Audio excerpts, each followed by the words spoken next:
কুড়িগ্রামে গ্রামীণ জনপদে হারিয়ে যাওয়া শিল্প তুলে ধরতে প্রথমবারের মতো আয়োজন করা হয়েছে শিল্প ও সংস্কৃতি মেলা। এতে করে প্রাচীন ঐতিহ্যবাহী নানা জিনিসপত্র প্রথমবারের মতো দেখতে পেয়ে খুশি শিক্ষার্থীরা।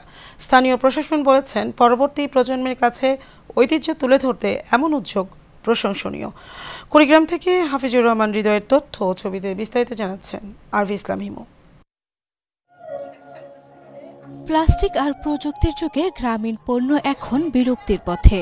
পূর্বপুরুষের জীবনযাত্রার ঐতিহ্যবাহী এসব গ্রামীণ পণ্য প্রদর্শন দেখে খুশি মেলায় আসা দর্শনার্থী ও শিক্ষার্থীরা।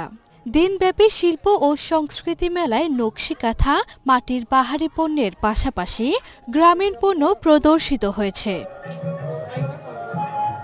বিদ্যালয়ের ষষ্ঠ হতে নবম শ্রেণীর ৪৫ জন শিক্ষার্থীরা নিজেরাই প্রায় ২ মাসের পরিশ্রমে এসব গ্রামীণ পণ্য তৈরি করে মেলার আয়োজন করে। প্রজন্ম যেন জানতে পারে মূলত এগুলো কি, এটার জন্য আমরা মূলত এই সাংস্কৃতিক মেলার আয়োজন করেছি। আমি এই হুক্কা আজকে প্রথম দেখলাম, এর আগে কখনো দেখিনি।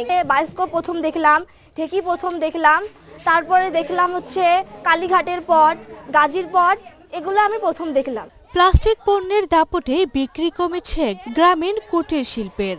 জেলায় এমন ব্যতিক্রমী মেলার আয়োজন করায় খুশি শিক্ষক, অভিভাবক ও দর্শনার্থীরা।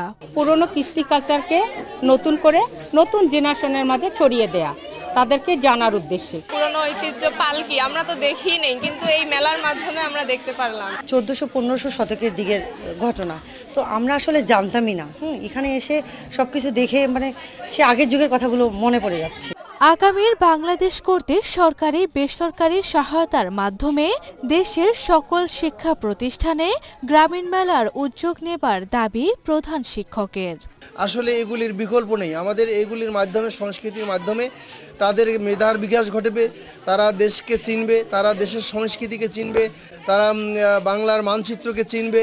এই ধরনের বিকাশ আসলে প্রতিটি স্তরে হওয়া দরকার। সরকারি উদ্যোগে বা বেসরকারি উদ্যোগেও এই কাজগুলো করলে এটা দেশের জন্য এবং আমাদের যে কোমলমতি ছাত্রছাত্রীরা আছেন তাদেরকে জানানোর বিষয়ে, আমাদের অতীতকে জানানোর বিষয়ে, ঐতিহ্যকে জানানোর বিষয়ে যদি কার্যক্রম গ্রহণ করা হয়, এটাই সত্যি অনেক একটি ভালো কাজ হবে। গ্রামীণ ঐতিহ্য বাঁচিয়ে রাখতে সরকারি ও বেসরকারিভাবে প্রতি বছর এমন উদ্যোগ গ্রহণ করবে স্থানীয় প্রশাসন ও শিক্ষা প্রতিষ্ঠানগুলো।